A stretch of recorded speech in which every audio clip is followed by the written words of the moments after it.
after that, then they arrested me and put me in jail without charging me with a crime. Now, I want the people to know They arrested you? Yes, without charging me with a crime, and they held me there until they had Terri, though they went to go get the other 6 kids. Now, I'd like everyone to know that when I was talking about the additional revenue streams that they get for these services, they also get additional Title IV money for incarcerating a parent. So we know of a lot of people, not just like ourselves, but a lot of other parents who go through this who are being put in jail so they can get that even additional revenue stream under Title IV funding. And so what happened was that after 22 hours in jail, and they released me, and I had never been charged with a crime. We even got a letter from the attorney saying that I had not been charged with a crime, that we began the process of trying to reclaim our children. And this went on for several months in 2016 to the point where eventually they, in interviewing our children, Jeff, they discovered that we were a homeschooling family per the practice of our religious faith, and for other reasons that as to why we did it. But Terri and I are college educated, and we had our children go year round. We were very successful in it, and our children enjoyed the lifestyle that we had. But because we homeschooled our children, and when they interviewed them, they did not know what grade they were in, because we never told them what grade they were in. We didn't think that was important, that they accused us of educationally neglecting our children. So that was the second count. So as we proceeded to a pseudo trial where we requested a jury trial, which was our right under the state of Kentucky Constitution, Section 7, which states it is to be inviolate and we can have one in a civil or a criminal proceeding, they denied us a jury trial, which was a federal crime under the United States law. You can't deny a citizen a right protected by the Constitution.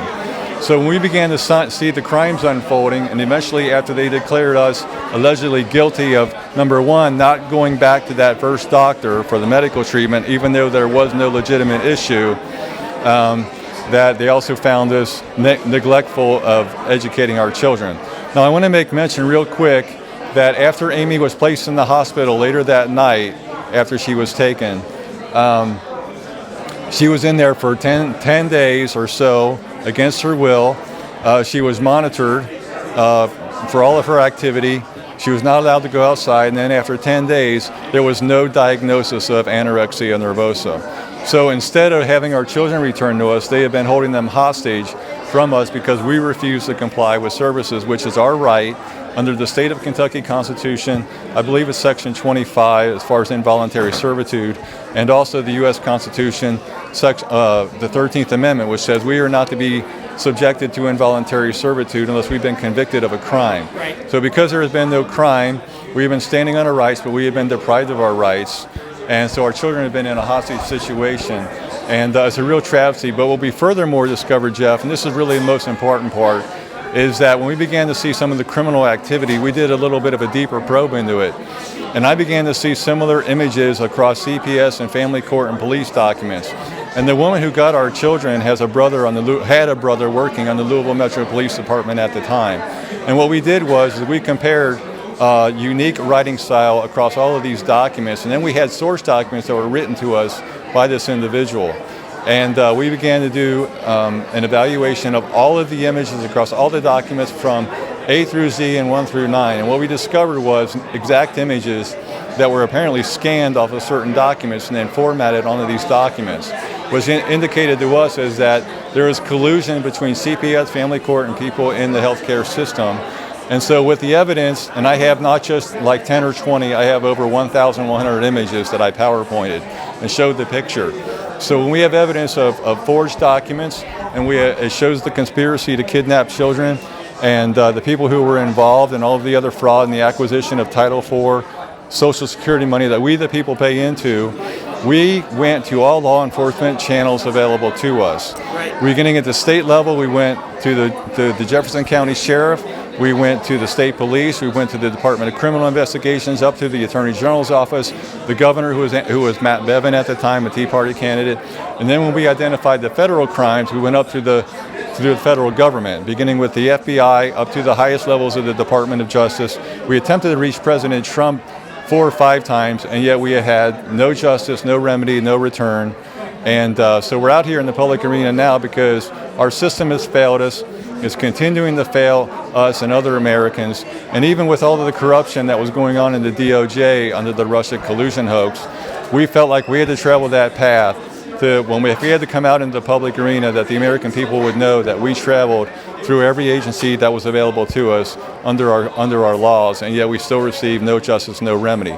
So as a last resort, we reached out to the heart of our republic, which is our senators and representatives, and ultimately none of them would do anything to help us. We went to Senator Rand Paul's office, who was engaged with us for several months, but in the end, eventually they dropped us and stopped talking to us. We attempted to reach two of our representatives in two areas after we relocated. One was Representative Thomas Massey, the other one was Representative Brad Wenstrup. We gave all of our crime evidence to Senator Rand Paul along with our petition for redress of grievances, and we asked him to get it to President Trump, and we submitted that information also to President Trump directly at the White House, and we got no response. So we also met with U.S. attorneys in another state, in West Virginia, in an attempt to get it to the U.S. Attorney's Office in Kentucky, and yet we still even after presenting hard evidence of these crimes and the people who were involved, we received no response and no action on what happened in the kidnapping of our children. And so this is a real problem, and the reason we talk about our case in Kentucky is because this has a national impact, and we attempted to get a case of national interest started with the Department of Justice because the Kentucky family court system is a self-acclaimed national model. And so when we began reaching out to other families that we learned that this was happening to, we saw this unfolding like a script across the country. And so we're very concerned that what is happening, what has been happening, may have been benchmarked throughout our country, and that we have cabals and criminal activity within our system of government. And we really question that because there has been no justice, no remedy, no return, no response. We wonder how many of our elected government officials are compromised, controlled, or maybe even blackmailed pursuant to child trafficking and money laundering. And so we're out here because we have no other place to go but to the American people, and working with all of the other elements that are being brought forth here and at the Health and Freedom Conferences, which are growing by the month. And Clay and Clark and company are going to do even more of these to raise the awareness, because we overall have a seditious operation by a hidden enemy that is working to destroy our country from within. But we have great patriots who are coming together and learning the truth about what's happening. People are hearing and seeing the facts, and that's what we have. And so we encourage people, if you want to know more, please visit our websites, h3fc.com or letourchildrengo.org. We went public with our story in September of last year. And we have been doing interviews with General Flynn's sister, Mary Flynn O'Neill. And one question, Jeff, that we get is, well, how did you get connected with Mary Flynn? And we connected with Mary Flynn because Terri had a big Twitter campaign called The Forgotten American and No Longer Ignored, where she was reaching out to a lot of families and providing support for them and a place to go for comfort, for support, to learn about what's happening. And Mary Flynn began following it, and Mary said that she knew all about this. And the reason that she knew all about this was because her daughter had her two children taken, and when Mary attempted to become the care provider as the grandmother, she was denied, and those children were now placed with their relatives initially.